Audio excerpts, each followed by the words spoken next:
तर आजचा ब्लॉगचा विषय असाच आहे की आपल्याला जायचं तर कपडे घ्यायला. तर कपडे घ्यायला कुठं जायचं तर इथं मी पुढे बघा.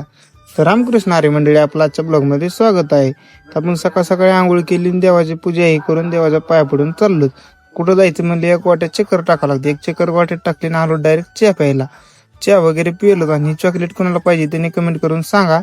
तर आपण चॉकलेट देऊ. तिथनं पुढे आलो डायरेक्ट आदिभाऊच्या दुकानावर आलं. तसं त्याला ब्लॉग मध्ये घेतलं आणि त्याला म्हणलं चला आता जातो आम्ही मस्त की इकडे तिकडे कसं तरी कॅसन हात फिरला निघालो. तर आलं पियुष पाटलांना सापडीत म्हणजे टकले पाटील होते त्यांच्या गोडाऊनवर. त्यांना गोडाऊन घेतलं आणि गोडाऊन त्याला लावलं बंद करायला. त्याला म्हणलं चला आता आपल्याला जायचे कपडे घ्यायला. ते ह्यांनी लय मोठं परिश्रम केलं आणि शेवट लागलं. तर आपण करमाळ्यात आलो रॉयल शेतकरी मेन शेअरमध्ये. आपल्याच भावाला दुकान काय विषय नाही. क्वांटिटी आणि क्वालिटी एक नंबर आहे. मस्त आपण शॉपिंग वगैरे केली. तुम्ही एकदा भेट द्या. ह्याचं लोकेशन तुम्हाला कॅप्शनमध्ये दिसेल. आपल्या त्याच भावाचं मोऱ्या मिसळ पण आहे इकडं. त्याचं पण कॅप्शनमध्ये लोकेशन देऊन टाकतो. काही विषय नाही. मालक एक नंबर आहे. आणि मिसळच्या बाबतीत तर नाच करायचंच नाही आता, कारण करमाळ करत आहेत त्यांना तर माहिती.